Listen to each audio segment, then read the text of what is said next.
Uploading a video on YouTube is a simple process that can be done in just a few steps. First, log into your YouTube account or create a new one. Once logged in, click on the upload button at the top right corner of the screen. Next, select the video file from your computer that you want to upload. While the video uploads, you can provide information such as the title, description, tags, and privacy settings.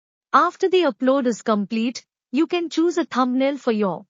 Adding relevant tags and a compelling description can help potential viewers find you. Once you have finished editing the video details, click on the Publish or Save button to make your video live. Additionally, you can schedule the release of your video if you prefer to publish it at a specific time. YouTube also offers various additional features like adding closed captions, interactive cards, and end screens to enhance your videos.